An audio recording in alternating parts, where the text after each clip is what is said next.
사람은 여러 가지 모습으로 기억됩니다. 누군가는 말 잘하는 사람으로 기억되고 누군가는 일 잘하는 사람으로 기억되기도 합니다. 누군가는 앞에 서서 분위기 잘 이어가는 분위기 메이커로도 기억되기도 합니다.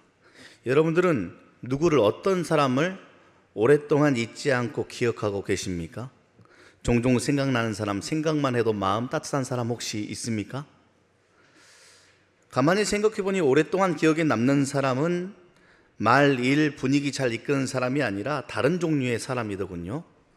내 삶에 광풍과 폭우가 쏟아질 때 잠시라도 좀 피할 곳이 되어주었던 사람이 오랫동안 기억에 남습니다. 바싹 메마른 것 같은 내 인생 속에서 냇물과 같은 위로를 주었던 사람이거나 곤비한 날에 큰 바위 그늘처럼 숨을 돌릴 수 있는 곁을 내어준 사람이 우리는 종종 기억에 남습니다. 그럼에도 불구하고 우리는 대부분 어떤 사람이 되고 싶냐면 그런 사람이 아니라 강한 사람이 되고 싶어 합니다. 앞에 서는 사람이 되고 싶어 하고 영향력 있는 사람이 되고 싶어 해요. 왜 그럴까요? 하나님은 오늘 본문에서 우리의 생각과는 다른 그러한 사람에 대해서 이야기하고 있으니 오늘 말씀 가운데 하나님, 제가 그 사람 되길 원합니다 라는 간절한 소망의 기도가 여러분들의 기도가 되었으면 좋겠습니다. 6월 첫 주에 우리는 나 하나 꽃 피어 라는 제목으로, 둘째 주에는 심기운 자리에서 푸르게 살기, 그리고 지난주에는 주여 믿음을 더하소서 라는 말씀을 들었습니다. 이러한 꽃핀 사람, 심기운 자리에서 푸르게 사는 사람, 더한 믿음을 가지고 무익한 종으로서 살아가는 사람들은 결국 어디에 이르는지 오늘 말씀을 살펴보고자 합니다. 하나님은 그런 사람을 누군가의 쉼이 되어주는 사람, 누군가의 쉼이 되어주는 사람이라고 말씀하십니다. 오늘 본문인 이사야 32장 1절의 말씀을 다 같이 다시 한번 함께 읽겠습니다. 보라, 장차 한 왕이 공의로 통치하실 것이요 방백들이 정의로 다스릴 것이며. 하나님 나라에 대한 이야기를 설명하며 이사야는 왕의 이야기로 시작합니다. 근데 왕뿐만이 아니라 그 옆에 함께 나오는 사람이 누구냐면 방백들입니다. 왕은 나라를 다스리는 사람이고 방백은 누굽니까? 왕 옆에 서서 함께 나라를 다스리는 리더들이지요. 하나님 나라라 함은 한 사람의 카리스마, 한 사람의 선행으로, 한 사람의 힘과 능력으로 다스려지는 것이 아니라 리더와 더불어 함께 조력하는 사람들과 세워져 가는 나라가 하나님의 나라입니다. 그 왕에 대한 이야기와 방백들에 대한 이야기를 설명하면서 업적이나 힘에 대한 이야기를 하고 있는 것이 아니라 하나님의 나라는 이렇게 되는 거야 라고 말하면서 설명하고 있는 것이 통치의 방법인데, 그 통치의 방법을 두 가지로 표현하고 있어요. 첫 번째가 공의입니다. 그리고 나머지 하나가 정의입니다. 그렇다면 하나님의 질서인 공의와 정의는 무엇일까요? 비슷한 말인 것 같은데 살짝 결이 달라요. 공의는 수직적인 상태에서 이루어지는 일입니다. 하나님 앞에서 바른 상태란 무엇인가에 대한 것이 바로 공의입니다. 삐뚤어진 것을 하나님 앞에서 바로잡고 어긋난 것을 하나님 앞에서 제자리로 돌려놓는 것, 그것을 공의라고 이야기하고, 반면에 정의는 수직이 아니라 수평적인 상태입니다. 하나님 앞에서 바른 상태를 실질적으로 나는 어떻게 살아내고 있는가, 내 삶 가운데서 어떠한 방식으로 드러나고 있는가, 그것을 정의라고 이야기합니다. 제가 공부했던 학교에서 성경학 교수님은 이것을 제일 중요하게 여겼습니다. 삶의 구조 가운데 제일 중요한 것이 공의와 정의다라고 한 학기 내내 입에 침이 바르도록 두 가지 단어를 얼마나 이야기했는지, 제가 신학교를 졸업한 지 20년이 넘었는데도 최대가 무식파트라는 공의와 정의에 대한 것이 잊혀지지가 않습니다. 하나님의 사랑이 있는데 하나님이 우리를 사랑하시는 것은 공의입니다. 그리고 우리가 하나님을 사랑하는 방법은 정의입니다. 그러니 우리는 공의와 정의로 안에서 살아가는 것이며, 그것이 바로 하나님 나라의 질서이며, 진정한 쉼은 이 질서 위에 설 때야 비로소 쉼이란 단어를 이해할 수 있습니다 된다라는 것이 바로 교수님의 이야기였습니다. 사랑하는 여러분, 그러니 하나님의 나라라는 것은 감정적인 위로로 유지되지 않습니다. 더 나아가 좋음만 몇 마디로 세워지는 것이 교회도 아니요 하나님의 나라가 아닙니다. 물론 들을 때는 좋고 들을 때는 위로가 될 수 있지만 하나님의 바른 통치 아래에 있어야만, 공의와 정의의 범주 안에 있어야만 비로소 사람을 살리는 쉼, 광풍과 폭우로부터 피할 수 있는 보호가 가능해지는 것이지요. 그래서 진정한 쉼은 단단한 영적 질서 위에서만 가능한 것입니다. 근데 사람들은 종종 진실을 외면한 채 거짓이더라도 큰 문제 없으면 그냥 그렇게 살고 싶어 합니다. 뭐 그냥 대단한 일 나섰다고 그거 일일이 다 따지냐? 하나님의 공의가 뭐고 정의가 뭐냐? 좋은 게 좋은 거지. 뭉개며 살아갑니다. 올바르게 살지 않으면서도 편안할 거라고 생각하며 착각하며 살아갑니다. 회개하지 않아도 그냥 위로받고 싶어 해요. 내 죄를 굳이 드러내야 돼? 그냥 위로해 주면 그 위로 가지고 살면 되잖아. 관계가 어긋난 채로도 덮어두고 그냥 넘어가면서 아무 문제 없어도 된다고 생각하며 살아갑니다. 그러나 그런 평안은 오래가지 않습니다. 하나님의 공의와 정의를 떠난 평안은 잠깐의 진정은 될 수 있을지 몰라도 참된 안식은 절대 될 수 없습니다. 언젠간 내 발목을 반드시 붙잡을 겁니다. 그래서 누군가에게 쉼이 되어주는 사람이라 함은 먼저 하나님 앞에 바로 서는 사람이 되어야 됩니다. 이것을 시작점으로 내가 누군가의 기운과 누군가의 마음과 누군가의 힘과 누군가의 열정을 빨아먹고 기생충처럼 사는 사람이 아니라 누군가에 힘을 주고 쉼을 주고 기쁨을 내어줄 수 있는 그러한 사람이 되는 방법은 첫 번째, 하나님 앞에 바로 서 있는 사람입니다. 자기 기분대로 사람을 대하는 사람이 아니고 하나님의 공의 아래 자기를 절제하고 제어할 수 있는 사람이죠. 지금 당장 가서 쏟아붓고 싶고 지금 가서 당장 핥히고 싶고 그런 마음이 들지라도 하나님의 공의 안에 스탑! 하면 잠시 멈춰 나의 감정을 정돈하고 해야 될 말을 조리 있고 정갈하게 할 줄 아는 사람, 그 사람이야말로 하나님의 사랑 안에서 누군가의 쉼을 쏟아낼 수 있는 사람이 되는 것이지요. 그렇기 때문에 저는 이렇게 한번 생각해 봅니다.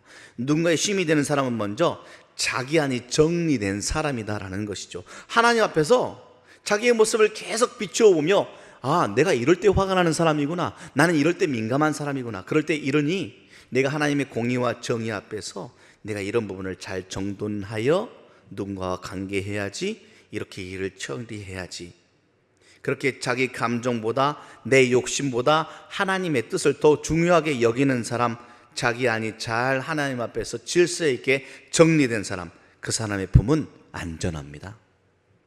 그 사람의 곁에는 숨을 돌릴 수 있는 넉넉함이 있어 누군가가 반드시 옆에 오게 되어 있습니다. 자, 이 이야기를 좀 더 구체적으로 살펴볼게요. 본문 2절 상반부의 말씀 우리 다 같이 한번 한 목소리로 읽어봅시다. 또 그 사람은 광풍을 피하는 곳, 폭우를 가리는 곳 같을 것이며, 한 왕으로 시작된 방백들과 더불어 누군가의 쉼을 주는 사람, 그 사람은 어떤 사람이라고요? 광풍과 폭우를 피하고 가릴 수 있는 사람이다라고 이야기하고 있습니다. 광풍이 무엇인데요? 광풍은 삶을 뒤흔드는 힘을 의미합니다. 갑작스러운 삶을 의미합니다. 들이닥쳐 사람을 넘어뜨려 버리고 붙잡고 있는 것들을 놓치게 만들어 버리는 사건들을 성경은 광풍이란 이미지로 설명하고 있습니다. 여러분들 삶에 혹시 그런 일 없습니까? 너무 건강한 것 같았는데 갑자기 상상도 못했던 질병이 나의 몸에서 발견될 때 광풍입니다. 갑작스러운 관계가 갑자기 잘 지내다가 영촌이 원수가 되던 나뉘어져 버릴 때, 경제적인 충격에 내 삶이 밖으로 내앉아야 될 때, 너무 효자효녀였던 내 자녀에게 문제가 생겼을 때 오해와 배신이 타고 들어오는 그 순간들은 다 광풍을 맞는 상황이다라고 생각하면 될 것 같습니다. 그럼 광풍 말고 폭우는 무엇일까요? 광풍이 순간적으로 내 삶을 뒤흔드는 거라면 폭우는 만성적인 특징을 가진 사건들입니다. 계속해서 비가 내리듯 내 삶을 계속해서 때려내는 일들입니다. 단번에 끝나지 않고 계속해서 나를 괴롭히는 사건들, 하루 이틀이 아니라 오랫동안 지속돼서 내 삶을 누르고 있는 그 무게감 있는 일들이 바로 폭우라는 이미지로 표현되었습니다. 누군가를 계속 돌봄 가운데 피로가 쌓이는 일들, 오랫동안 지속되어진 갈등, 반복되는 실망, 끝날 것 같지 않는 불안감, 더 나아가서 마음을 늘 힘들게 하는 우울감들이 바로 여기에 속합니다. 그러니 광풍은 충격이라고 생각하면 되겠고, 폭우는 소진이라고 생각하면 될 것 같습니다. 사람은 이런 광풍과 폭우 속에 생각보다 너무나도 약한 존재입니다. 겉으로는 견디는 것 같아도 안은 순식간에 무너져 내립니다. 그래서 그 순간 사람에게 필요한 것은 해결책도 아니고 피할 곳입니다. 우선 당장 광풍이 불어오고 폭우가 쏟아지면 지적이나 평가가 아니라 피난처가 필요합니다. 어떻게 하면 해결할 수 있을까? 해답보다는 우선 당장 피할 숨고를 자리가 먼저 필요하죠. 이사야는 우리 모두에게 그런 피난처가 되어주고 잠시 쉬어갈 수 있는 쉼이 되어주는 사람이 되라고 말씀하고 있습니다. 그 말은 그가 모든 문제를 해결하는 사람이란 뜻이 아닙니다. 적어도 무너져가는 사람이 잠시라도 기대어 쉴 수 있는 사람이란 뜻이고, 누군가의 한마디의 말과 한마디의 태도와 그의 존재가 다른 사람을 더 몰아세우지 않고 보호해 줄 수 있는 따뜻한 자리면 된다라고 성경은 오늘 우리에게 말씀해 주고 있습니다. 실제로 역사 속에 그런 사람들이 있었습니다. 이 이야기가 기억에 나와 오늘 소개하고자 합니다. 2차 세계대전 당시였습니다. 네덜란드에서 코리 텐붐이라는 여성이 살고 있었습니다. 그녀의 가정은 특별하게 막 궁궐이나 재벌집이 아니었고 그저 동네에서 시계 수리점을 하던 평범한 가정집이었습니다. 세계대전 가운데 나치의 광풍이 유럽에 몰아치기 시작하면서 그 집은 누군가에게 생명을 피할 수 있는 피난처가 되었습니다. 코리 텐붐의 아버지와 언니가 학살 대상자인 유대인들과 저항운동 인사들을 자기 집에 불쌍히 여겨 숨겨주기 시작했습니다. 경찰서가 멀지 않았거든요.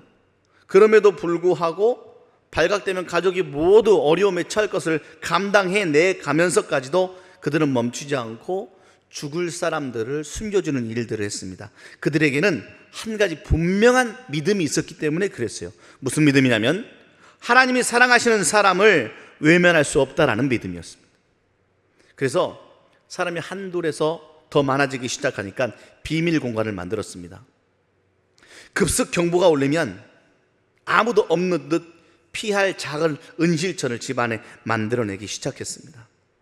안타깝게도 얼마 지나지 않아서 그 일들이 밀고가 되어서 나치들이 집을 급습해버려서 아버지와 언니가 잡혀갔는데 아버지는 감옥에 갇힌 후에 10일 만에 숨을 거두었고 언니 역시도 포로 수용소로 끌려가 버렸습니다. 겉으로 보면 실패가 무너진 것 같았죠. 그런데 놀라운 사실은 그 은신처에서 발각되지 않고 살아남은 사람이 6명이 있었다는 겁니다. 거기서 살아남은 사람들이 코리 텐붐 여사에 대한 가족에 대한 이야기를 전해서 지금까지 전해져 오고 있는 것이죠. 한 집, 한 가족의 결단이 누군가에게는 말 그대로 광풍을 피하는 곳이 된 것입니다. 코리 텐붐의 집이 컸던가요? 아니요. 그 가족은 세상을 움직이는 권력도 가지고 있지 않은 가정이었습니다. 그러나 하나님은 평범한 가정을 통해 누군가에게 피할 곳을 제공하십니다. 이사야가 말한 것처럼 광풍을 피하는 곳, 폭우를 가리는 곳 같은 사람은 실제로 존재합니다. 우리 모두 그 거대한 일을 감당할 수 없을지라도 하나님은 오늘도 평범한 나 같은 사람들을 통해서 누군가를 살리고 계심을 잊지 마시기를 바랍니다. 무엇에 집중해야 되냐면 내 말 한마디에 집중하면 됩니다. 내 자리 하나, 내 품 하나가 누군가에게 피난처가 되고 있는가? 하나님은 자기 백성을 그렇게 사용하십니다. 여러분 스스로를 되돌아보며 한번 생각해 보십시오. 내가 지금 있는 이 자리는 어떤가? 여러분들 말 어때요? 혹시 여러분들의 말은 피난처가 아니라 불어오는 광풍을 더 세게 만드는 말 아닙니까 혹시? 내 행동과 내 태도는 폭우 속에 헤매이는 사람을 더욱더 구석으로 몰아붙이는 태도와 행동은 아닙니까? 아니면 편안하게 숨을 돌릴 수 있는 피난처가 되고 있습니까? 어떤 사람 곁에 있으면 더 긴장이 돼요. 실수하면 안 될 것 같고 약함이 드러나면 물어뜯길 것 같아서 늘 긴장됩니다. 힘들다고 말하면 그게 뭐가 힘드냐고, 남들 다 아는 거 뭐가 힘드냐고 더 책만 받을 것 같습니다. 미안하지만 아직 그 사람은 쉼이 될 만한 사람은 아닌 것입니다. 그러나 어떤 사람은 조금 달라요. 그 앞에서는 조금 흔들려도 괜찮아요. 조금 늦어도 괜찮고 약해도 괜찮습니다. 그 사람은 나의 연약함을 약점으로 잡지 않고 있는 모습 그대로 머물 수 있도록 해주는 사람이기 때문에 그렇습니다. 그냥 존재만으로도 힘이 되는 사람이 있지요. 무슨 말 특별히 해주지 않아도, 그냥 곁을 내주어 그 곁에 가 있기만 해도 그냥 조금 무언가가 내려앉고 안정이 되는 그러한 사람. 대단한 능력 없어도, 대단한 영향력 없어도, 대단한 재산 가지고 있지 않아도 그냥 존재만으로도 위로가 되는 그 사람, 여러분들 되시기를 바랍니다. 제 카톡 프로필이 그래서 사역은 존재로부터 흐른다입니다. 존재 자체가 어떠하냐가 중요하지, 나를 규명하는 수많은 드러나는 현상들이 누군가의 쉼이 되는 것이 아닙니다. 내가 진정으로 하나님의 쉼을 누리고 있는 사람인가로부터 시작해서 하나님의 질서 위에 서 있는 하나님의 품을 증명할 수 있는 사람이라면 그 존재만으로도 누군가에게 쉼이 되어지는 통로가 될 줄 믿습니다. 본문은 계속해서 이야기하고 있어요. 2절 하반부의 말씀을 다 같이 함께 읽어볼까요? 마른 땅에 냇물 같을 것이며 곤비한 땅에 큰 바위 그늘 같으리니. 앞에 나오는 광풍과 폭우가 외부에서 밀려오는 위기라고 한다면 마른 땅과 곤비한 땅은 내적 위기를 이야기합니다. 마른 땅이 뭐예요? 수분이 하나도 없는 상태잖아요. 겉으로는 멀쩡한 것 같은데 안은 바싹 메말라 있는 사람입니다. 신앙생활로 치자면 예배를 드리는데 말씀이 하나도 스며들지 않는 그러한 상태이고, 기도하는데 응답 하나도 기대되어지지 않는 기도, 사람들과 웃고 지내는데 마음은 점점 메말라가는 상태를 이야기합니다. 관계도 그래요. 같은 집에서 같이 사는데 사랑과 정은 이미 메말라 있고, 같은 회사에서 일하는데 신뢰는 바짝 말라 있을 수 있습니다. 이것을 마른 땅이라고 표현했습니다. 곤비한 땅은 탈진 상태를 말합니다. 더는 버틸 힘이 없어서 진짜 손가락 하나 까딱하지 못할 상태. 단순히 피곤한 상태가 아니라 몸도 지치고 마음도 지치고 영혼도 지쳐버린 상태, 요즘 우리가 흔히 말하는 번아웃 상태라고 이야기하면 딱 맞을 것 같습니다. 이런 상황에 처한 사람들에게 하나님께서는 이사야를 통해 무엇이라 말씀하시냐면, 마른 땅 한가운데 냇물이 날 것이다, 곤비한 땅 가운데 큰 바위 그늘이 드리어질 것이다 라고 말하고 있습니다. 더 나아가 네가 누군가에게 냇물이 되고 큰 바위 그늘이 될 수 있다라고 선포하고 있습니다. 여러분들 그런 사람이 맞습니까? 근데 그러한 사람들은 무언가 살펴보면 냇물과 바위 그늘처럼 과장이 없다는 놀라운 사실입니다. 그냥 있는 모습 그대로 생명을 살려내더라는 것이죠. 대부분 사람을 살리는 존재들이 다 이렇게 존재합니다. 자신이 잘났다고, 자신이 크다고, 자신이 옳다고 외치는 것이 아니라 그냥 있는 모습 그대로 있는데 무언가 살아나는 현상, 하나님 나라의 질서인 듯합니다.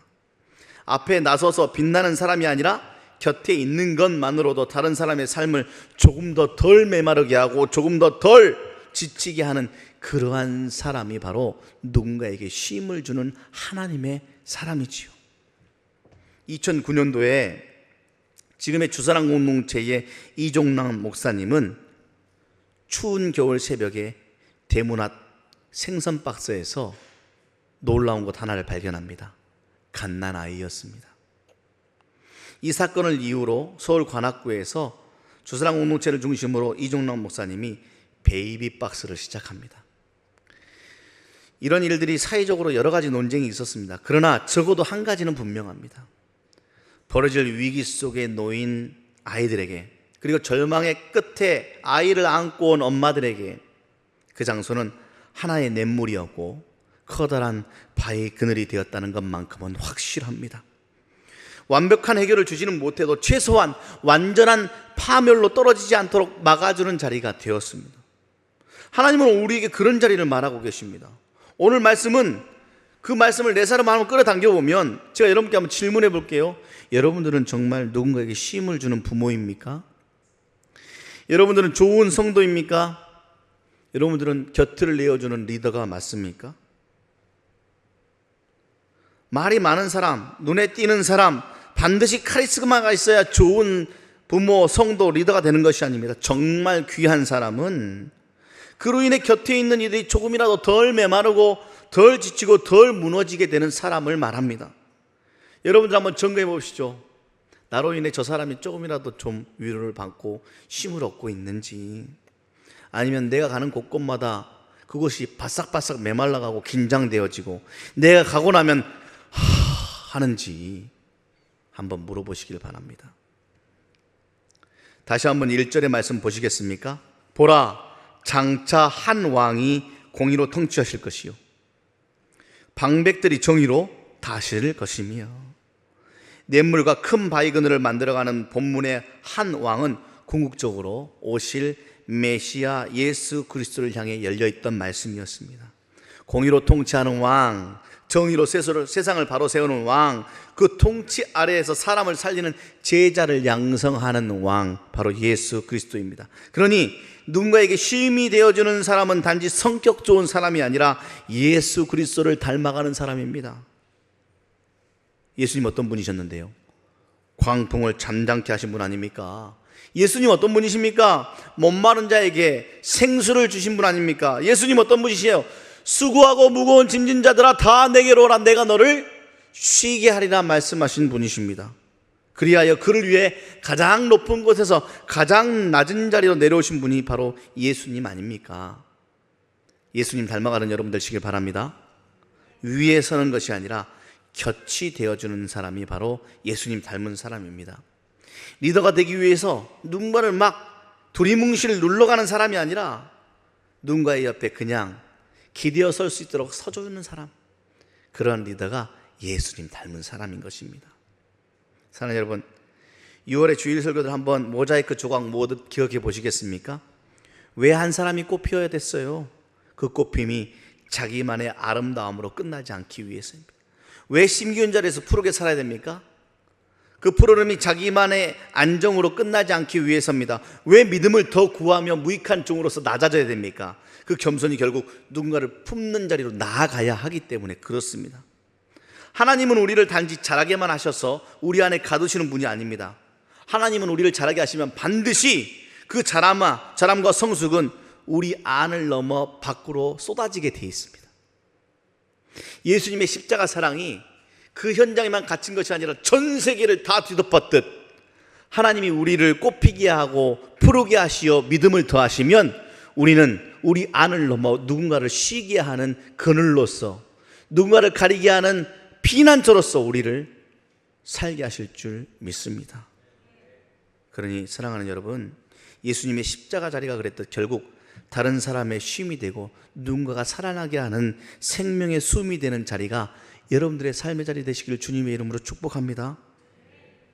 꽃피라 하셨고 푸르라 하셨으며 더 큰 능력이 아니라 더 큰 믿음을 구하라 하셨습니다. 그리고 오늘 마지막으로 우리에게 말씀하고 계십니다. 이제 누군가의 쉼이 되어주는 사람이 되라. 광풍을 피하는 피난처 같은 사람이 되라. 폭우가 쏟아질 때 가려줄 수 있는 우산 같은 사람이 되라. 마른 땅 가운데 냇물 같은 사람이 좀 되고 곤비한 땅 가운데 큰 바위 그늘 같은 사람이 되었으면 좋겠다. 그 사람이 한 가정을 살리고 공동체와 교회를 살리며 그 사람이야말로 한 영혼을 살리는 축복의 도구가 될 줄 믿습니다. 거창한 사람이 되라는 말이 아닙니다. 거창한 사람이 아니라 누군가 숨을 좀 돌리는 사람은 되어야 된다는 말입니다.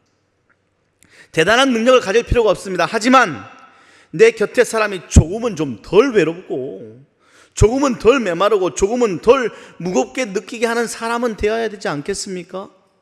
내가 하나님의 사람이라 말하면서 누군가를 긴장시키는 사람이 되어서야 되겠습니까? 공동체를 힘들게 하는 사람이 되어야 되겠습니까? 그냥 곁에 서 있는 것만으로도 위로가 되는 사람이 되길 기도합시다. 그냥 가서 얼굴만 보고 밥 한 끼만 먹어도 특별한 이야기 한마디 없더라도 힘이 좀 생겨나는 그러한 사람이 됩시다. 그러기 위해서는 이렇게 기도해야 됩니다. 하나님, 제가 하나님의 영적 질서 안에 마음이 잘 정리되어 하나님의 참된 쉼을 먼저 누리는 사람이 내가 되게 하여 주십시오. 그리고 나를 누군가의 쉼이 되어주는 사람으로 세워주시기를 간절히 기도합니다. 내 말과 내 태도가, 더 나아가 그냥 내 존재 자체가 사람을 쉬게 만드는 통로가 되게 하여 주시옵소서. 더 나아가 광풍과 폭우를 막아주는 피난처, 마른 땅과 큰 바위의 그늘 같은 그늘이 되어 떼양볕 같은 인생에 참된 쉼을 누리게 하는 그 사람이 내가 되게 하여 주시옵소서 라고 기도하는 한 주간 되시기를 주님의 이름으로 축복합니다. 그렇게 의로운 왕 되신 주님을 닮아 누군가의 참된 쉼이 되어주는 여러분들 되시기를 주님의 이름으로 축복합니다. 기도하겠습니다. 하나님, 의로우신 하나님, 공의와 정의로 세상을 다스리시는 하나님, 우리가 그 질서를 무시하지 않고 우리의 삶이 그 위에 든든히 세워지길 간절히 원합니다. 인생 가운데 때로는 광풍이 몰아치고 끊임없이 폭우가 쏟아질지라도 떼양볕처럼 우리의 삶이 바짝바짝 메말라 갈지라도 하나님, 십자가의 사랑으로 피난처 되어주시고 냇물을 내셨으며 큰 바위 그늘처럼 우리의 삶을 늘 지키고 계시는 하나님의 쉼과 그 품 안으로 우리가 달려갑니다.